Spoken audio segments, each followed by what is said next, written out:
കേരളക്കരയെ ഒന്നടങ്കം ഞെട്ടിച്ച സംഭവം. രാവിലെ ഏകദേശം 5 മണിയോടുകൂടി കൊല്ലം ജില്ലയിലെ പുനലൂരിന് സമീപമുള്ള ഒരു വീട്ടിൽ നിന്നും ഉറക്കെയുള്ള നിലവിളി ശബ്ദം കേട്ടുകൊണ്ടാണ് നാട്ടുകാർ ഞെട്ടിയുണർന്നത്. നാട്ടുകാർ ഓടിയെത്തിയത് പിറവന്തൂർ ഭാഗത്തുള്ള ബിജുവിന്റെ വീട്ടിലേക്കാണ്.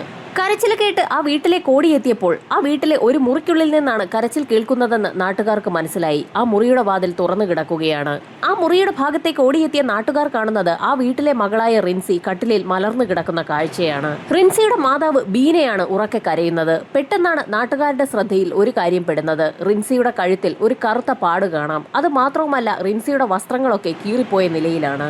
റിൻസിയുടെ മരണം സംഭവിച്ചു കഴിഞ്ഞു എന്ന് നാട്ടുകാർക്ക് മനസ്സിലായി. റിൻസിക്ക് എന്താണ് സംഭവിച്ചതെന്ന് നാട്ടുകാരിൽ പലരും ബിജുവിനോടും ഭാര്യയോടും തിരക്കുന്നുണ്ടെങ്കിൽ പോലും ആ മാതാപിതാക്കൾക്ക് മറുപടി പറയാൻ കഴിയാത്ത അവസ്ഥയായിരുന്നു.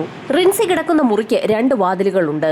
ഹാളിൽ നിന്നും ആ മുറിയിലേക്ക് കടക്കുന്ന വാതിലിന് പുറമെ വീടിന് പുറത്തുനിന്നും ആ മുറിയിലേക്ക് കടക്കാൻ ഒരു വാതിൽ കൂടിയുണ്ട്. പഴയ കാലത്ത് പണി കഴിപ്പിച്ചിട്ടുള്ള വീടുകൾക്കൊക്കെ ഇത്തരത്തിലുള്ള 2 വാതിലുകൾ സർവ്വസാധാരണമാണ്. ആ മുറിയൊക്കെ നാട്ടുകാർ പരിശോധിച്ചെങ്കിലും ഒന്നും കണ്ടെത്താൻ കഴിഞ്ഞില്ല. അസ്വാഭാവികമായ ഒന്നും തന്നെ കാണാൻ കഴിയാത്ത സാഹചര്യത്തിൽ നാട്ടുകാരിൽ ചിലർ വിവരം ഉടൻ തന്നെ സമീപത്തുള്ള സ്റ്റേഷനിൽ അറിയിച്ചു. പുനലൂർ സ്റ്റേഷനിൽ നിന്നും പോലീസ് സംഘം എത്തിയപ്പോഴേക്കും സമയം ഏകദേശം 7 മണി പിന്നിട്ടു. പോലീസുകാരും നാട്ടുകാർ കണ്ട അതേ കാഴ്ച കണ്ടു. റിൻസിയുടെ കഴുത്തിൽ കൂടി ഒരു കറുത്ത മാർക്കുണ്ട്. ആ കറുത്ത പാട് എങ്ങനെയാണ് സംഭവിച്ചിരിക്കുന്നതെന്ന് സംശയം തോന്നിയ നിമിഷത്തിൽ തന്നെ പോലീസ് സംഘം അതിനുള്ള ഉത്തരവും കണ്ടെത്തി. റിൻസി കിടക്കുന്ന കട്ടിലിന്റെ താഴ്ഭാഗത്തായി ഒരു കയർ കിടക്കുന്നത് പോലീസുകാരുടെ ശ്രദ്ധയിൽപ്പെട്ടു. റിൻസി കയർ ഉപയോഗിച്ച് കഴുത്തിൽ കുരുക്കുണ്ടാക്കി സ്വയം മരിച്ചതാകാമെന്നുള്ള ഒരു കഥയാണ് പിന്നീട് പരന്നത്. പോലീസ് സംഘം വിവരമറിയിച്ചതിനെ തുടർന്ന് ഫോറൻസിക് ടീമും ഡോഗ് സ്ക്വാഡും സംഭവസ്ഥലത്തേക്ക് എത്തി. വീടിനുള്ളിലേക്ക് കടന്ന പോലീസ് നായ മൃതദേഹത്തിൽ മണം പിടിച്ചു നോക്കിയ ശേഷം വീടിന് പുറത്തേക്കുള്ള വാതിലിലൂടെ വെളിയിലിറങ്ങി റോഡ് വരെ എത്തി അതിന്റെ ഓട്ടം അവസാനിപ്പിച്ചു. പോലീസ് നായയിൽ നിന്ന് പ്രത്യേകിച്ച് ഒന്നും തന്നെ കണ്ടെത്താൻ പോലീസ് സംഘത്തിന് കഴിഞ്ഞില്ല. ഫോറൻസിക് സംഘം ആ വീടിനുള്ളിൽ വിശദമായ തിരച്ചിൽ നടത്തിയെങ്കിലും പ്രത്യേകിച്ച് ഒന്നും തന്നെ കണ്ടെത്താൻ കഴിഞ്ഞില്ല. ഇൻക്വസ്റ്റ് നടപടികൾ പുരോഗമിക്കുന്ന സാഹചര്യത്തിൽ പോലീസ് സംഘം റിൻസിയുടെ മാതാപിതാക്കളോട് പല കാര്യങ്ങളും ചോദിച്ചു തുടങ്ങി. മകൾ രാത്രി 12 മണി വരെ ഇരുന്ന് പഠിക്കുന്നത് പതിവായിരുന്നു. മകൾ പറഞ്ഞതനുസരിച്ചായിരുന്നു രാവിലെ 5 മണിയോടുകൂടി മാതാവ് ബീന ആ മുറിയിലേക്ക് എത്തിയത്. അതിരാവിലെ പഠിക്കുന്നതിന് വേണ്ടി മകളെ വിളിക്കുന്നതിന് അലാറം വെച്ച് എഴുന്നേറ്റ് ബീന റിൻസിയുടെ മുറിയിലെത്തി ലൈറ്റ് ഇട്ട സമയത്തായിരുന്നു റിൻസി കട്ടിലിൽ കിടക്കുന്ന കാഴ്ച ബീന കണ്ടത്. ബീന പറഞ്ഞ അതേ കഥ തന്നെ റിൻസിയുടെ പിതാവ് ബിജുവും ആവർത്തിച്ചു. ബീനയുടെ നിലവിളി ശബ്ദം കേട്ടുകൊണ്ടായിരുന്നു ഉറങ്ങുകയായിരുന്ന ബിജു ചാടി എഴുന്നേറ്റതും റിൻസിയുടെ മുറിയിലേക്ക് ഓടിയെത്തിയതും. എന്നാൽ പോലീസ് സംഘത്തിന് ബീനയും ബിജുവും പറയുന്ന കഥ അങ്ങോട്ട് വിശ്വസിക്കാൻ കഴിയുന്നില്ല. മകൾ കയറുപയോഗിച്ച് സ്വയം മരിച്ചതാണെന്നുള്ള വിവരം നാട്ടുകാരറിഞ്ഞാൽ നാണക്കേടാകുമെന്ന് കരുതി ബീനയും ബിജുവും ചേർന്ന് കഥ മാറ്റി പറയുകയാണോ എന്ന് പോലീസിന് സംശയം തോന്നി. അവർ രണ്ടുപേരും ആലോചിച്ചെടുത്ത് ഒരു കഥ പറയുകയാണെന്ന് ആ പകൽ തന്നെ പോലീസിന് മനസ്സിലായി. ഫോറൻസിക് സംഘത്തിന് ആ മുറിയിൽ നിന്ന് പ്രത്യേകിച്ച് തെളിവുകളൊന്നും ലഭിച്ചില്ല. ഇൻക്വസ്റ്റ് നടപടികൾ പൂർത്തിയാക്കിയ മൃതദേഹം പോസ്റ്റ്മോർട്ടത്തിനായി ഹോസ്പിറ്റലിലേക്ക് ഷിഫ്റ്റ് ചെയ്തു. പഠിക്കാൻ മിടുക്കിയായിരുന്ന റിൻസി എന്തിനാകാം മരിച്ചതെന്ന് സഹപാഠികൾക്കും അധ്യാപകർക്കും ഒക്കെ സംശയം തോന്നി. സ്കൂളുമായി ബന്ധപ്പെട്ട് റിൻസിക്ക് എന്തെങ്കിലും പ്രണയബന്ധമുണ്ടായിരുന്നോ മറ്റെന്തെങ്കിലും പ്രശ്നമുണ്ടായിരുന്നോ എന്നൊന്ന് അന്വേഷിക്കാൻ പോലീസ് സംഘം തീരുമാനമെടുത്തു. ഇതോടൊപ്പം തന്നെ നാട്ടുകാരെയും വിശദമായി ചോദ്യം ചെയ്തു. നിരവധി തവണ റിൻസിയുടെ മാതാപിതാക്കളെ പോലീസ് സംഘം ചോദ്യം ചെയ്തെങ്കിലും അവർ പറഞ്ഞ കാര്യത്തിൽ തന്നെ ഉറച്ചു നിൽക്കുകയാണ് ചെയ്തത്. അവർ പറഞ്ഞ കാര്യത്തിൽ ഉറച്ചു നിൽക്കുന്നതിന് പുറമെ അഡീഷണലായി മറ്റു ചില കാര്യങ്ങൾ കൂടി ആ മാതാപിതാക്കൾ പോലീസിനോട് പറഞ്ഞു. റിൻസിയുടെ കഴുത്തിൽ ഒരു മാലയുണ്ടായിരുന്നു. ആ മാല ഇപ്പോൾ കാണാനില്ല. അതുപോലെ തന്നെ ആ മുറിയിലേക്ക് അവർ കടന്നു ചെല്ലുന്ന സമയത്ത് വീടിന് പുറത്തേക്കുള്ള റിൻസിയുടെ മുറിയിൽ നിന്നുള്ള വാതിൽ തുറന്നു കിടക്കുകയായിരുന്നു. അകത്തെ ഹാളിലേക്കുള്ള വാതിൽ സാധാരണഗതിയിൽ റിൻസി കുറ്റിയിട്ടിട്ടാണ് കിടക്കാറുള്ളത്. എന്നാൽ അന്ന് റിൻസി മുറിയുടെ വാതിൽ കുറ്റിയിട്ടിട്ടുണ്ടായിരുന്നില്ല. അതുകൊണ്ടാണ് മാതാവ് ബീനയ്ക്ക് മുറി തള്ളി തുറന്ന് അകത്തേക്ക് കയറി ലൈറ്റ് ഇടാൻ കഴിഞ്ഞത്. റിൻസിയുടെ കഴുത്തിലുണ്ടായിരുന്ന മാല കാണാതെ പോയ കാര്യവും പുറത്തേക്കുള്ള വാതിൽ തുറന്നു കിടന്ന കാര്യവുമൊക്കെ അഡീഷണലായി ആ ദമ്പതികൾ കൂട്ടിച്ചേർത്ത് പറയുകയാണോ എന്ന് പോലീസിന് സംശയം തോന്നി. ഒരു പെൺകുട്ടി കിടക്കുന്ന മുറിക്ക് എന്തിനാണ് 2 വാതിലെന്നുള്ള ചോദ്യമായിരുന്നു പോലീസ് സംഘം ആ മാതാപിതാക്കളോട് ചോദിച്ചത്. സാധാരണഗതിയിൽ പുറത്തേക്ക് വാതിലുകളുള്ള മുറികളിലൊന്നും തന്നെ പെൺകുട്ടികളെ അവരുടെ സുരക്ഷയോർത്ത് കിടത്താറില്ല. എന്നിട്ടും എന്തിനാണ് മകളെ അത്തരത്തിലൊരു മുറിയിൽ കിടത്തിയതെന്നുള്ള പോലീസിന്റെ ചോദ്യത്തിന് വ്യക്തമായ മറുപടി ആ മാതാപിതാക്കൾ പറഞ്ഞു. തങ്ങളുടെ മകളെ തങ്ങൾക്ക് പൂർണ്ണ വിശ്വാസമായതുകൊണ്ടാണ് പുറത്തേക്ക് വാതിലുള്ള മുറിയായിരുന്നിട്ടും അതിൽ മകളെ കിടക്കാൻ അനുവദിച്ചതെന്നായിരുന്നു മാതാപിതാക്കൾ പോലീസിനോട് പറഞ്ഞത്. എന്നാൽ ആ മാതാപിതാക്കൾ പറഞ്ഞ കഥയ്ക്ക് വിപരീതമായ ഒരു കാര്യമാണ് നാട്ടുകാർ പോലീസിനോട് പറഞ്ഞത്. സാധാരണ റിൻസി ഉറങ്ങാറുള്ളത് തൊട്ടടുത്തുള്ള പാപ്പന്റെ വീട്ടിലാണ്. സംഭവം നടക്കുന്നതിന്റെ തലേ ദിവസം പാപ്പന്റെ വീട്ടിലേക്ക് പോയ റിൻസിയെ വളരെ നിർബന്ധപൂർവ്വം ബിജു തന്റെ വീട്ടിലേക്ക് കൊണ്ടുവന്നു എന്നാണ് നാട്ടുകാർ പോലീസിനോട് പറഞ്ഞത്. ഇനി കാണാൻ പാടില്ലാത്ത എന്തെങ്കിലും കാഴ്ച ആ പെൺകുട്ടി കണ്ടെങ്കിൽ അതിന്റെ പേരിൽ വീട്ടിലുള്ളവർ തന്നെ അതിനെ അപായപ്പെടുത്തിയതാണോ എന്നുള്ളതായിരുന്നു നാട്ടുകാരുടെ സംശയം. നാട്ടുകാർ പറയുന്ന കാര്യങ്ങളിൽ സംശയം തോന്നിയ പോലീസ് വീണ്ടും ബിജുവിനെയും ബീനയെയും ചോദ്യം ചെയ്തു തുടങ്ങി. ബിജു തന്നെയാകും മകളെ കൊലപ്പെടുത്തിയതെന്ന് നാട്ടുകാർ പോലീസിനോട് ഉറപ്പിച്ചു പറഞ്ഞു. നാട്ടുകാർ പല കഥകളും പറഞ്ഞു പരത്തുന്നതിനിടയിൽ ബിജു തന്റെ ജോലിക്ക് പോകുന്നത് പോലും വളരെ ബുദ്ധിമുട്ടിയിട്ടായിരുന്നു. ബിജു ഒരു ഓട്ടോറിക്ഷ ഡ്രൈവറാണ്. പതുക്കെ അയാളുടെ ഓട്ടോ ആളുകൾ ഓട്ടം വിളിക്കുന്നത് പോലും നിർത്തി. ഒരു കൊലപാതകിയുടെ ഓട്ടോയിൽ തങ്ങൾക്ക് യാത്ര ചെയ്യാൻ ബുദ്ധിമുട്ടുണ്ടെന്ന തരത്തിൽ വരെ പല ആളുകളും രഹസ്യമായും പരസ്യമായും പറഞ്ഞു തുടങ്ങി. നാട്ടുകാർ ഒരു കഥയുണ്ടാക്കി അതിലെ കൊലയാളിയാക്കി ബിജുവിനെ മാറ്റിയിരിക്കുകയാണ്. നാട്ടിൽ ഓട്ടോ ഓടിക്കാൻ പറ്റാത്ത സാഹചര്യമായപ്പോൾ ദൂരസ്ഥലങ്ങളിലേക്ക് പോയി ബിജു ഓട്ടം ഓടാൻ തുടങ്ങി. ഇതിനിടയിൽ പോസ്റ്റ്മോർട്ടം റിപ്പോർട്ട് പുറത്തു വന്നു. പോസ്റ്റ്മോർട്ടം റിപ്പോർട്ടിൽ എന്താണ് പറഞ്ഞിരിക്കുന്നതെന്ന് കാണാൻ നാട്ടുകാരിൽ പലരും ബിജുവിന്റെ വീട്ടിലെത്തി. എന്നാൽ ആ റിപ്പോർട്ട് ബിജു നാട്ടുകാരെ ആരെയും കാണിച്ചില്ല. തന്റെ മകളുടെ മരണത്തിന് കാരണം അങ്ങനെ നാട്ടുകാരിപ്പോൾ അറിയണ്ട എന്നുള്ള ഒരു സ്റ്റാൻഡിലാണ് അയാൾ ഉറച്ചു നിന്നത്. ബിജു ആ നിലപാടിൽ ഉറച്ചു നിന്നതോടുകൂടി നാട്ടുകാരുടെ സംശയം കൂടുതൽ വർദ്ധിച്ചു. ബിജു തന്നെയാണ് മകളുടെ മരണത്തിന് പിന്നിലെന്നും അക്കാര്യത്തിൽ യാതൊരു സംശയവും വേണ്ട എന്നും ഉറപ്പിച്ച് പറഞ്ഞുകൊണ്ടുള്ള നിരവധി ഊമക്കത്തുകളാണ് ആ സമയത്ത് സ്റ്റേഷനിലേക്ക് എത്തിയത്. പോലീസിനാകട്ടെ ബിജുവിനെ ചോദ്യം ചെയ്യാൻ മാത്രമേ കഴിയുമായിരുന്നുള്ളൂ. അയാൾ തന്നെയാണ് പ്രതിയെന്നുറപ്പിക്കത്തക്ക യാതൊരു തെളിവും പോലീസിന് കിട്ടിയിട്ടില്ല. ആ സാഹചര്യത്തിൽ ബിജുവിനെ അറസ്റ്റ് ചെയ്യാനും നിവൃത്തിയില്ല. 9 തവണയാണ് പോലീസ് സംഘം ബിജുവിനെയും ബീനയെയും ചോദ്യം ചെയ്തത്. എന്നാൽ ആദ്യം പറഞ്ഞ കഥയിൽ തന്നെയാണ് ബിജുവും ബീനയും ഉറച്ചു നിന്നത്. സംഭവം നടന്ന ദിവസം രാവിലെ റിൻസിയുടെ മുറിയിലേക്ക് കടന്നു ചെന്ന ബീനയും ബിജുവും അവൾ മരിച്ചു കിടക്കുന്ന കാഴ്ചയാണ് കണ്ടതെന്നുള്ള കാര്യം അവർ ഉറപ്പിച്ചു തന്നെ ആവർത്തിച്ചു പറഞ്ഞു. എന്നാൽ പോലീസ് സംഘം പറയുന്നത് റിൻസി ആത്മഹത്യ ചെയ്തതു തന്നെയാണെന്നാണ്. അത് നാട്ടുകാരറിയാതിരിക്കാൻ റിൻസിയുടെ കഴുത്തിലുണ്ടായിരുന്ന കയർ ബിജു തന്നെ അഴിച്ചുമാറ്റി റിൻസി കിടന്നിരുന്ന കട്ടിലിന്റെ അടിയിലേക്ക് ഇട്ടു എന്നുള്ളതാണ്. ആ കയർ ബിജുവിന്റെ ഓട്ടോയിൽ തന്നെ ഉണ്ടായിരുന്നതാണ്. വീടിന്റെ പിൻഭാഗത്തെ അവളുടെ മുറിയോട് ചേർന്നുള്ള കതക് തുറന്ന് റിൻസി പുറത്തേക്കിറങ്ങി ഓട്ടോയിൽ നിന്ന് കയറെടുത്ത ശേഷം അകത്തേക്ക് കയറി ആത്മഹത്യ ചെയ്തതാണെന്നുള്ളതാണ് നാട്ടുകാരുടെയും നിഗമനം. രാവിലെ 5 മണിയോടുകൂടി റിൻസിയുടെ മുറിയിലേക്ക് വന്ന ബീന മകൾ തൂങ്ങി മരിച്ചു നിൽക്കുന്ന കാഴ്ച കണ്ടു കാണുമെന്നും ബീനയുടെ നിലവിളി കേട്ടുകൊണ്ട് ആ മുറിയിലേക്ക് എത്തിയ ബിജുവും ആ കാഴ്ച കാണുകയും പിന്നീട് ബീനയും ബിജുവും ചേർന്ന് റിൻസിയുടെ കഴുത്തിലുണ്ടായിരുന്ന കുരു കഴിച്ച ശേഷം അവളെ കട്ടിലിൽ കിടത്തുകയും ചെയ്തതായിരിക്കാമെന്നും നാട്ടുകാർ പോലീസിനോട് പറഞ്ഞു. നാട്ടുകാരുടെ അതേ നിഗമനത്തിലേക്കാണ് പോലീസുകാരും എത്തിയത്. എന്നാൽ പോലീസ് കരുതുന്ന രീതിയിലുള്ള ഒരു കുറ്റസമ്മത മൊഴി നടത്താൻ ബിജുവോ ഭാര്യയോ തയ്യാറായില്ല. നാട്ടുകാരും പോലീസും ഒരുപോലെ തങ്ങളെ സംശയിക്കുന്നു എന്ന് മനസ്സിലാക്കിയ ബീനയും ബിജുവും ആ സമയത്താണ് പുനലൂരിൽ നിന്നും തിരുവനന്തപുരത്തേക്ക് വണ്ടി കയറിയത്. മുഖ്യമന്ത്രി പിണറായി വിജയനെ കണ്ട് പരാതി നൽകുന്നതിനാണ് ദമ്പതിമാർ തിരുവനന്തപുരത്തേക്ക് എത്തിയത്. ഇതിനിടയിൽ ഉന്നത ഉദ്യോഗസ്ഥരെ പലതവണ ബിജു കാണുകയും അന്വേഷണം ശരിയായ ദിക്കിലല്ല എന്നുള്ള കാര്യം ധരിപ്പിക്കുകയും പരാതി നൽകുകയും ഒക്കെ ചെയ്തിരുന്നു. തങ്ങളുടെ ഏക മകൾ റിൻസി മരണപ്പെട്ട സാഹചര്യത്തിൽ പോലീസും നാട്ടുകാരും ഒരുപോലെ ബിജുവിനെ സംശയിക്കുന്നു എന്നാണ് ദമ്പതികൾ മുഖ്യമന്ത്രിക്ക് പരാതി നൽകിയത്. ബിജുവും ബീനയും തിരുവനന്തപുരത്തെത്തിയ അതേ സാഹചര്യത്തിൽ പിറവന്തൂരിൽ മറ്റു ചില കാര്യങ്ങൾ നടക്കുകയായിരുന്നു. റിൻസിയുടെ മരണത്തിൽ സമഗ്രമായ അന്വേഷണം വേണമെന്നാവശ്യപ്പെട്ടുകൊണ്ട് നാട്ടുകാർ ചേർന്ന് ഒരു ആക്ഷൻ കൗൺസിൽ രൂപീകരിച്ചു. ആ ആക്ഷൻ കൗൺസിൽ യോഗത്തിലൊന്നും പങ്കെടുക്കാത്ത 2 പേർ ബീനയും ബിജുവുമായിരുന്നു. റിൻസിയുടെ മരണത്തെക്കുറിച്ച് അന്വേഷിക്കാൻ നാട്ടുകാരെടുക്കുന്ന താല്പര്യം പോലും ബീനയും ബിജുവും കാണിക്കുന്നില്ല എന്നുള്ള കാര്യം നാട്ടുകാർ ശ്രദ്ധിച്ചു. ആക്ഷൻ കൗൺസിൽ രൂപീകരിച്ച് യോഗങ്ങൾ ചേർന്നിട്ടും ബീനയും ബിജുവും അതിൽ പങ്കെടുക്കാത്തത് ഒരുപക്ഷെ മകളുടെ മരണത്തിൽ അവർക്ക് പങ്കുള്ളതുകൊണ്ടായിരിക്കാമെന്ന് നാട്ടുകാർ വിലയിരുത്തി. പോലീസിന്റെയും നാട്ടുകാരുടെയും ചോദ്യം ചെയ്യൽ സഹിക്കവയ്യാതെയാണ് ബിജുവും കുടുംബവും മുഖ്യമന്ത്രിക്ക് പരാതി നൽകിയത്. അതിന് ഫലമുണ്ടാവുകയും ചെയ്തു. സർക്കാർ കേസന്വേഷണം ലോക്കൽ പോലീസിൽ നിന്നും ക്രൈംബ്രാഞ്ചിലേക്ക് മാറ്റി. ഡിവൈഎസ്പിയുടെ നേതൃത്വത്തിലുള്ള ക്രൈംബ്രാഞ്ച് സംഘം കേസന്വേഷണം ആരംഭിച്ചു. റിൻസിയുടെ മരണവുമായി ബന്ധപ്പെട്ട് ലോക്കൽ പോലീസ് അന്വേഷിച്ച് കണ്ടെത്തിയ മുഴുവൻ കാര്യങ്ങളും കേസ് ഫയലും ക്രൈംബ്രാഞ്ച് സംഘം വിശദമായി തന്നെ പഠിച്ചു. ബീനയും ബിജുവും 9 തവണ ചോദ്യം ചെയ്യലിന് വിധേയമായപ്പോഴും ഒരേ മൊഴി തന്നെയാണ് പോലീസിൽ നൽകിയിരിക്കുന്നത്. അവരുടെ മൊഴികൾക്ക് പുറമെ സ്കൂളിൽ നിന്ന് ലഭിച്ച മൊഴികളും സഹപാഠികളുടെയും നാട്ടുകാരുടെയും ഒക്കെ മൊഴികളും വിശദമായി തന്നെ രേഖപ്പെടുത്തിയിട്ടുണ്ട്. അവയൊക്കെ ക്രൈംബ്രാഞ്ച് സംഘം വിശദമായി തന്നെ വായിച്ചു നോക്കി. എല്ലാ മൊഴികളും വായിച്ചു നോക്കിയ ഡിവൈഎസ്പി ഉൾപ്പെടുന്ന സംഘം ബിജുവിന്റെ വീട്ടിലേക്ക് എത്തുകയും അവരോട് ചില കാര്യങ്ങൾ ചോദിക്കുകയും ചെയ്തു. മകൾ ആത്മഹത്യ ചെയ്തതല്ല എന്ന് ബിജുവും ബീനയും ഉറപ്പിച്ചു പറയുന്നു. അങ്ങനെ തോന്നാൻ അവർക്കുള്ള കാരണമാണ് ക്രൈംബ്രാഞ്ച് സംഘത്തിന് അറിയേണ്ടിയിരുന്നത്. അതിനുള്ള മറുപടി പറഞ്ഞത് ബീനയാണ്. സംഭവം നടന്നതിന്റെ തലേ ദിവസം രാത്രി 12 മണി വരെ മകൾ റിൻസി പഠിച്ചുകൊണ്ടിരിക്കുകയായിരുന്നു. തൊട്ടടുത്ത ദിവസം അതിരാവിലെ 5 മണിയോടുകൂടി അമ്മ അലാറം വെച്ച് മകളെ വിളിക്കണമെന്ന് പറഞ്ഞേൽപ്പിച്ചതിന് ശേഷമായിരുന്നു റിൻസി ഉറങ്ങാൻ കിടന്നത്.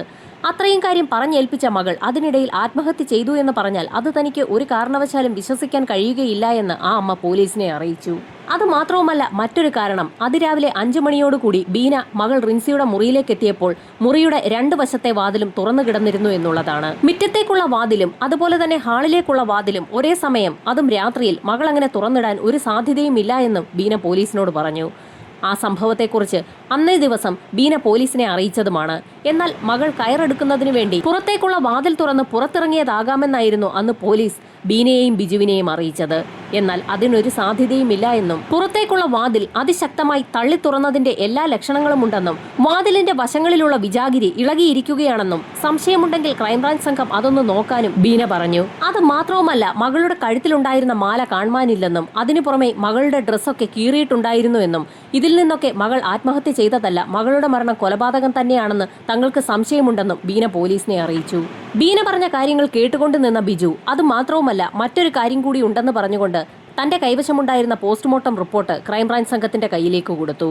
പോസ്റ്റ്മോർട്ടം റിപ്പോർട്ടിൽ തനിക്ക് ചില സംശയങ്ങളുണ്ടെന്നായിരുന്നു ബിജു പോലീസിനെ അറിയിച്ചത്. റിൻസി മരിക്കുന്ന സമയത്ത് കഴുത്തിന്റെ ഒത്ത നടുക്കുഭാഗത്തായാണ് കറുത്ത പാടുണ്ടായിട്ടുള്ളത്.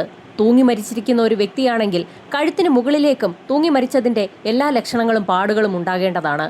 അക്കാര്യം വ്യക്തമായി തന്നെ പോസ്റ്റ്മോർട്ടം റിപ്പോർട്ടിലും രേഖപ്പെടുത്തിയിട്ടുണ്ട്. കഴുത്തിന്റെ ഒത്ത നടുക്ക് ഭാഗത്ത് കയറിട്ട് മുറുക്കിയതിന്റെ ലക്ഷണമാണ് റിൻസിയുടെ ശരീരത്തിലുള്ളത്. അക്കാര്യം വിശദമായി പോസ്റ്റ്മോർട്ടം നടത്തിയ ഡോക്ടർമാർ റിപ്പോർട്ടിൽ എഴുതിയിട്ടും കേസ് അന്വേഷിച്ചിരുന്ന പോലീസ് സംഘം അതത്ര കാര്യമായി എടുത്തിട്ടില്ല എന്നുള്ള കാര്യവും ബിജു പോലീസുകാരെ അറിയിച്ചു.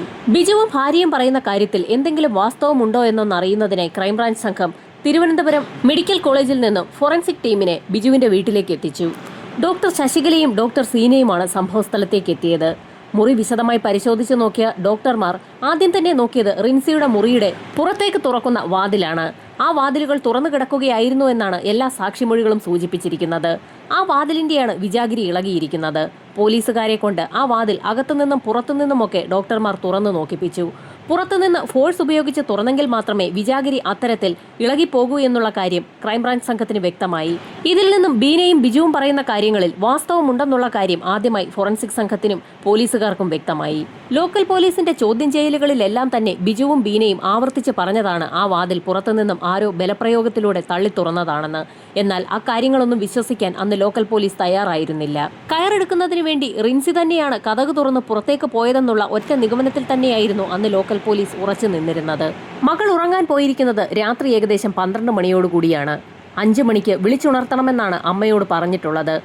12 മണിക്കും 5 മണിക്കും ഇടയിലുള്ള സമയത്ത് ആ മുറിക്കുള്ളിലേക്ക് ഏതോ ഒരു വ്യക്തി കടന്നു വന്നിട്ടുണ്ടെന്ന് ക്രൈംബ്രാഞ്ച് സംഘം ഉറപ്പിച്ചു. എങ്ങുമെത്താതെ ഇടിച്ചു നിന്നിരുന്ന ആ കേസിന്റെ ശരിയായ ദിശയിലുള്ള അന്വേഷണം ആ നിമിഷം മുതലാണ് ആരംഭിച്ചത്.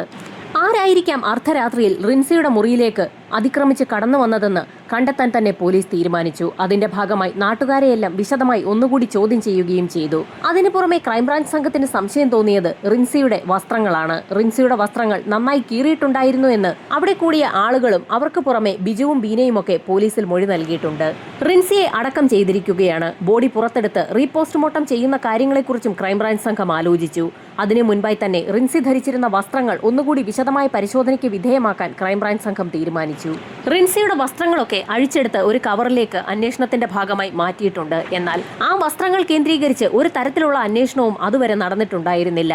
ഇതാദ്യമായി റിൻസിയുടെ വസ്ത്രങ്ങൾ കേന്ദ്രീകരിച്ച് ഒരന്വേഷണം നടത്താൻ ക്രൈംബ്രാഞ്ച് സംഘം തന്നെ ആ വസ്ത്രങ്ങൾ ഫോറൻസിക് ലാബിന് കൈമാറിയിരിക്കുകയാണ്. പ്ലാസ്റ്റിക് കവർ തുറന്ന് റിൻസി അവസാനമായി ധരിച്ചിരുന്ന വസ്ത്രങ്ങൾ പരിശോധിച്ച് നോക്കിയ ലാബുകാർക്ക് ചില കാര്യങ്ങളൊക്കെ കണ്ടെത്താൻ കഴിഞ്ഞു. ആ വസ്ത്രത്തിൽ ആ പെൺകുട്ടിയുടേതല്ലാത്ത ഒരു DNA സാന്നിധ്യമാണ് ഫോറൻസിക് സംഘം കണ്ടെത്തിയിരിക്കുന്നത്. ആ DNA പെൺകുട്ടിയുടെ മാതാപിതാക്കളുടെ DNAയുമായി മാച്ച് ചെയ്യുന്നതല്ല. പുറത്തുനിന്ന് വന്ന ഏതോ ഒരു വ്യക്തിയുടെ DNA സാന്നിധ്യം ആ പെൺകുട്ടിയുടെ ശരീരത്തിൽ ഉണ്ടായിട്ടുണ്ട്. ഞെട്ടിക്കുന്ന ഒരു കണ്ടെത്തലാണ് ഫോറൻസിക് സംഘം നടത്തിയിരിക്കുന്നത്. അവരുടെ കണ്ടെത്തലുകൾ ഉടൻ തന്നെ DYSP അറിയിക്കുകയും ചെയ്തു. കുറ്റവാളി ആരാണെന്നുള്ളത് കണ്ടെത്തുക എന്നുള്ളത് ക്രൈംബ്രാഞ്ചിനെ സംബന്ധിച്ചിടത്തോളം തീർത്തും ശ്രമകരമായ ഒരു ദൗത്യം തന്നെയാണ്. പിറവന്തൂർ മേഖലയിലുള്ള മുഴുവൻ ആളുകളുടെയും DNA പരിശോധിക്കുന്ന ഒരു ഘട്ടത്തിലേക്കാണ് പോലീസ് സംഘം പിന്നീട് കടന്നത്. പല രീതിയിൽ ആ പ്രദേശത്തുള്ള മുഴുവൻ ആളുകളുടെയും DNA പരിശോധന ക്രൈംബ്രാഞ്ച് സംഘം ആരംഭിച്ചു. എടുക്കുന്ന ഓരോ DNA സാമ്പിളുകളും ലാബിന് അയച്ചു കൊടുത്തുകൊണ്ടേയിരുന്നു. പോലീസ് സംഘം കൈമാറുന്ന DNA സാമ്പിളുകൾ ലാബുകാർ പരിശോധിക്കുകയും അത് പിന്നീട് റിൻസിയുടെ വസ്ത്രത്തിൽ നിന്ന് ലഭിച്ച DNAയുമായി മാച്ച് ചെയ്യുന്നുണ്ടോ എന്നുള്ള കാര്യങ്ങൾ കമ്പയർ ചെയ്ത് നോക്കുകയും ചെയ്തു. അങ്ങനെ പരിശോധന പുരോഗമിക്കുന്നതിനിടയിലായിരുന്നു ഒരു വ്യക്തിയുടെ DNA സാമ്പിൾ റിൻസിയുടെ വസ്ത്രത്തിലുണ്ടായിരുന്ന DNAയുമായി മാച്ച് ചെയ്യുന്നത് ലാബുകാരുടെ ശ്രദ്ധയിൽപ്പെട്ടത്. ആ DNA സാമ്പിൾ എടുത്തിരിക്കുന്ന കവറിൽ തന്നെ ആ വ്യക്തിയുടെ ഡീറ്റെയിൽസും എഴുതിയിട്ടുണ്ട്. അഡ്രസ്സിൽ എഴുതിയിരിക്കുന്ന പേര് സുനി എന്നാണ്. അയാൾ യഥാർത്ഥത്തിൽ വെട്ടിത്തിട്ട ഭാഗത്ത് തന്നെ ഉള്ളതാണ്. അയാളും ഒരു ഓട്ടോ ഡ്രൈവറാണ്. കുണ്ടൂർമല സുനി എന്നാണ് അയാളെ നാട്ടുകാർ കളിയാക്കി വിളിക്കാറുള്ളത്. സുനി താമസിക്കുന്നതാകട്ടെ മരിച്ച റിൻസിയുടെ വീടിന് സമീപത്ത് തന്നെയാണ്. അതിവേഗം തന്നെ ക്രൈംബ്രാഞ്ച് സംഘം സുനിയെ കൈയോടെ പിടികൂടുകയും സ്റ്റേഷനിലെത്തിക്കുകയും ചെയ്തു. ക്രൈംബ്രാഞ്ച് സംഘം സുനിയെ വിശദമായി തന്നെ ചോദ്യം ചെയ്തു. ആ കൊച്ചു പെൺകുട്ടിയെ എന്തിനായിരുന്നു താൻ കൊലപ്പെടുത്തിയതെന്നായിരുന്നു പോലീസിന്റെ നിർണായകമായ ചോദ്യം. അപ്രതീക്ഷിതമായി ആ ചോദ്യം കേട്ടപ്പോൾ തന്നെ സുനി ഒന്ന് വിളറി വെളുത്തു. എങ്കിലും ആ വിളർച്ച മറച്ചു പിടിച്ചുകൊണ്ട് തനിക്കൊന്നും അറിയില്ല എന്ന് അയാൾ ഉറപ്പിച്ചു പറഞ്ഞു. സുനിക്കൊന്നും അറിയില്ല എങ്കിൽ സുനിയുടെ DNA സാമ്പിളുകൾ എങ്ങനെയാണ് മരിച്ച റിൻസിയുടെ വസ്ത്രത്തിൽ വന്നതെന്നായിരുന്നു പോലീസിന്റെ നിർണായകമായ ചോദ്യം. DNA സാമ്പിൾ എന്ന് കേട്ടപ്പോൾ സുനി ഒന്ന് പതറി. ആ പതർച്ച മനസ്സിലാക്കിയ പോലീസ് സംഘം അയാളോട് കൂടുതൽ ചോദ്യങ്ങൾ ചോദിച്ചു തുടങ്ങി. DNA സാമ്പിളിന് പുറമെ സുനിക്കെതിരെ നിരവധി തെളിവുകൾ തങ്ങളുടെ പക്കലുണ്ടെന്നും ഇനി രക്ഷപ്പെടാനാകില്ല എന്നും DYSP ഉറപ്പിച്ചു പറഞ്ഞതോടുകൂടി സുനി തലകുനിച്ചിരിപ്പായി. പിന്നീട് പല കാര്യങ്ങളും പോലീസിനോട് പറഞ്ഞു തുടങ്ങി. റിൻസിയെ തനിക്ക് ഭയങ്കര ഇഷ്ടമായിരുന്നു എന്നും താൻ ഓട്ടോ സ്റ്റാൻഡിൽ ഇരിക്കുമ്പോഴൊക്കെ റിൻസി അതുവഴി കടന്നു പോകുന്നത് താൻ കാണാറുണ്ടെന്നും റിൻസിയെ കാണുന്നതിന് വഴിയോരത്തൊക്കെ താൻ കാത്തു നിൽക്കാറുണ്ടായിരുന്നു എന്നും ഓരോ തവണ റിൻസിയെ കാണുമ്പോഴും തനിക്കുള്ള ഇഷ്ടം കൂടിക്കൂടി വരികയായിരുന്നു എന്നും അയാൾ പോലീസിനെ അറിയിച്ചു. എന്നാൽ റിൻസിയെ പോലൊരു പെൺകുട്ടി തന്റെ വലയിൽ വീഴില്ല എന്ന് തനിക്ക് ഉറപ്പായതുകൊണ്ടാണ് താൻ റിൻസിയുടെ വീട്ടിലേക്ക് അങ്ങ് കയറിയതെന്നും അയാൾ പോലീസിനോട് പറഞ്ഞു. റിൻസിയുടെ വീടും പരിസരവും ഒക്കെ സുനിക്ക് വളരെ നന്നായി അറിയാം. റിൻസി കിടന്നുറങ്ങുന്ന മുറിക്ക് 2 വാതിലുണ്ടെന്നുള്ള കാര്യവും അത് പുറത്തുനിന്ന് തള്ളിയാൽ തുറക്കപ്പെടുമെന്നുള്ള കാര്യവുമൊക്കെ സുനിക്ക് നന്നായി അറിയാം. അതുമാത്രവുമല്ല, റിൻസിയുടെ മുറിയിൽ രാത്രി 12:30 വരെ ലൈറ്റ് കിടക്കുന്നത് തന്റെ വീട്ടിലിരുന്നു കൊണ്ട് താൻ കണ്ടിരുന്നു എന്നും ലൈറ്റ് അണഞ്ഞ് ഏകദേശം 1.5 മണിക്കൂറിന് ശേഷം താൻ റിൻസിയുടെ വീടിന്റെ വാതിലിന് സമീപത്തേക്ക് എത്തിയെന്നും സുനി പോലീസിനോട് പറഞ്ഞു. വാതിലിൽ ബലമായി ഒന്ന് തള്ളിയപ്പോൾ തന്നെ അതിന്റെ കുറ്റി ഇളകി വാതിൽ അകത്തേക്ക് തുറക്കപ്പെട്ടു എന്നും വാതിൽ തുറന്ന് താൻ അകത്ത് കയറിയിട്ടും റിൻസി അറിഞ്ഞിരുന്നില്ല എന്നും അവൾ നല്ല ഉറക്കത്തിലായിരുന്നു എന്നും സുനി പോലീസിനെ അറിയിച്ചു. റിൻസിയുടെ അടുത്തേക്കെത്തിയ സുനി റിൻസിയെ കടന്നു പിടിച്ച സാഹചര്യത്തിലായിരുന്നു അവൾ ഞെട്ടി ഉണർന്നത്. ആ സമയത്ത് സുനി അതിവേഗത്തിൽ തന്നെ റിൻസിയുടെ വാ പൊത്തിപ്പിടിക്കുകയും അവളുടെ ശബ്ദം പുറത്തേക്ക് കേൾക്കാതിരിക്കാൻ പരമാവധി ശ്രദ്ധിക്കുകയും ചെയ്തു. ആ സമയത്താണ് സുനിയുടെ കണ്ണിൽ മുറിയുടെ ഒരു കോണിൽ കിടക്കുന്ന കയറ് ശ്രദ്ധയിൽപ്പെട്ടത്. അയാൾ അതിവേഗം തന്നെ റിൻസിയെ ചേർത്ത് പിടിച്ചുകൊണ്ട് തന്നെ ആ മുറിയുടെ ഒരു കോണിൽ കിടക്കുന്ന കയറെടുക്കുകയും ആ കയർ റിൻസിയുടെ കഴുത്തിലിട്ട് മുറുക്കി വലിക്കുകയും ചെയ്തു. താൻ പ്രതീക്ഷിച്ചതിന് വിപരീതമായി ഏതാനും നിമിഷങ്ങൾക്കകം തന്നെ റിൻസി നിശ്ചലയായി എന്നും അയാൾ പോലീസിനോട് പറഞ്ഞു. റിൻസിയുടെ മരണം ഉറപ്പാക്കിയ സുനി അവളെ അതിക്രൂര പീഡനത്തിന് ഇരയാക്കി. അതിനുശേഷം റിൻസിയുടെ കഴുത്തിലുണ്ടായിരുന്ന മാലയും ഊരിയെടുത്തതിന് ശേഷമാണ് അയാൾ അവിടെ നിന്ന് കടന്നുപോയത്. റിൻസിയുടെ വസ്ത്രത്തിൽ നിന്നും ഒരു പുരുഷന്റെ സെമന്റെ സാന്നിധ്യം കണ്ടെത്തിയതായി ലാബുകാർ നേരത്തെ തന്നെ ക്രൈംബ്രാഞ്ച് സംഘത്തെ അറിയിച്ചതാണ്. ലോക്കൽ പോലീസിന്റെ അന്വേഷണത്തെക്കുറിച്ചോർത്ത് ക്രൈംബ്രാഞ്ചിന് അതിശയം തോന്നി. പോസ്റ്റ്മോർട്ടം റിപ്പോർട്ടിൽ ഒരു റേപ്പിന് സാധ്യതയുണ്ടെന്നുള്ള കാര്യം ഡോക്ടർമാർ സൂചിപ്പിച്ചിട്ടുള്ളതാണ്. അക്കാര്യം പോലും ലോക്കൽ പോലീസ് അന്വേഷിച്ചില്ല. തുടക്കത്തിലുള്ള പോലീസിന്റെ സംശയം പിതാവ് ബിജുവിലായിരുന്നു. ആ സംശയം ഉറപ്പിക്കുന്നതിന് വേണ്ടി മറ്റുള്ള കാര്യങ്ങളൊക്കെ ലോക്കൽ പോലീസ് അവഗണിക്കുകയായിരുന്നു. പോസ്റ്റ്മോർട്ടം റിപ്പോർട്ട് പോലും കാര്യമായി വായിച്ചു നോക്കിയിട്ടുണ്ടായിരുന്നില്ല. സുനിയുടെ മൊഴി രേഖപ്പെടുത്തിയ പോലീസ് സംഘം അയാളുമായി തെളിവെടുപ്പിന് റിൻസിയുടെ വീട്ടിലേക്കെത്തി. വിവരമറിഞ്ഞ പ്രദേശത്ത് നിരവധി ആളുകളാണ് തടിച്ചുകൂടിയത്. നാട്ടുകാർക്കൊക്കെ വളരെ ഇഷ്ടമുണ്ടായിരുന്ന റിൻസി എന്ന ആ പെൺകുട്ടിയെ അതിക്രൂര പീഡനത്തിന് ഇരയാക്കി അവളെ കൊലപ്പെടുത്തിയത് ഓട്ടോറിക്ഷ ഡ്രൈവറായിരുന്ന സുനിയാണെന്നുള്ള വാർത്ത കാട്ടുതീ പോലെയാണ് ആ മേഖലയിൽ പരന്നത്. റിൻസിയുടെ മരണവുമായി ബന്ധപ്പെട്ട് സമഗ്രമായ അന്വേഷണം വേണമെന്ന് പറഞ്ഞുകൊണ്ട് നാട്ടുകാർ ഒരു ആക്ഷൻ കൗൺസിൽ രൂപീകരിച്ചിരുന്നു. അതിന്റെ യോഗങ്ങളിലൊക്കെ വളരെ സജീവമായി പങ്കെടുത്തിരുന്ന വ്യക്തിയായിരുന്നു സുനി.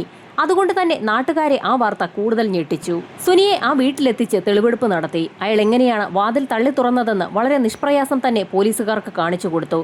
അത് കണ്ട നാട്ടുകാരും ഞെട്ടിപ്പോയി. സുനി കാണിച്ചു കൊടുത്ത ഓരോ കാര്യങ്ങളും വീഡിയോയാക്കി പോലീസ് സംഘം റെക്കോർഡ് ചെയ്തെടുക്കുകയും ചെയ്തു. എങ്ങനെയാണ് ആ പെൺകുട്ടിയെ സുനി കൊലപ്പെടുത്തിയതെന്നും അവളുടെ വാ പൊത്തിപ്പിടിച്ചതെന്നും കഴുത്തിൽ കയറിട്ട് മുറുക്കിയതെന്നുമൊക്കെ വളരെ വ്യക്തമായി തന്നെ പോലീസിന് സുനി കാണിച്ചു കൊടുത്തു. റിൻസിയെ അതിക്രൂര പീഡനത്തിന് ഇരയായ കാര്യങ്ങൾ അയാൾ പോലീസിനോട് പറഞ്ഞപ്പോൾ റിൻസിയുടെ മാതാപിതാക്കൾ നിലവിളിച്ച് കരഞ്ഞുപോയി. അവരുടെ മകൾ റിൻസിയെ ആരോ കൊലപ്പെടുത്തിയതാണെന്ന് ആ മാതാപിതാക്കൾ ആവർത്തിച്ച് പറഞ്ഞിട്ടും നാട്ടുകാരോ പോലീസുകാരോ ആരും തന്നെ ആദ്യഘട്ടത്തിൽ അവരെ വിശ്വസിക്കാൻ തയ്യാറായിരുന്നില്ല. മകൾ നഷ്ടപ്പെട്ട അച്ഛനെയും അമ്മയും ഒരുപോലെ നാട്ടുകാർ ഒരേ രീതിയിൽ കുറ്റപ്പെടുത്തണമെങ്കിൽ അതിനു പിന്നിൽ സുനിയുടെ അദൃശ്യ സാന്നിധ്യം ഉണ്ടോ എന്ന് പോലും പോലീസിന് ഈ ഘട്ടത്തിൽ സംശയം തോന്നി. അയാൾ എന്തെങ്കിലും കഥ പറഞ്ഞു പരത്തിയതിന്റെ ഭാഗമായാണോ നാട്ടുകാരൊന്നടങ്കം ആ വീട്ടുകാരെ ഒറ്റപ്പെടുത്തുകയും സംശയിക്കുകയും ചെയ്തതെന്ന് ക്രൈംബ്രാഞ്ച് സംഘത്തിന് സംശയം തോന്നി. പിന്നീട് DYSP വളരെ നിർണായകമായ ഒരു കാര്യമായിരുന്നു കുണ്ടൂർമല സുനിയോട് ആവശ്യപ്പെട്ടത്. ചെയ്ത കാര്യങ്ങൾ അത്രയും ഏറ്റുപറഞ്ഞ് മുട്ടുകാലിൽ നിന്നുകൊണ്ട് സുനി തന്റെ പിതാവ് യശോധരന്റെ മുൻപിൽ നിന്ന് മാപ്പ് അപേക്ഷിക്കണമെന്നുള്ളതായിരുന്നു DYSP പറഞ്ഞത്. അദ്ദേഹം പറഞ്ഞ കാര്യങ്ങൾ അതുപോലെ തന്നെ സുനി അനുസരിക്കുകയും ചെയ്തു. തെളിവെടുപ്പ് പൂർത്തിയാക്കിയ പോലീസ് സംഘം സുനിയെ മജിസ്ട്രേറ്റിന് മുൻപിൽ ഹാജരാക്കി റിമാൻഡ് ചെയ്തു.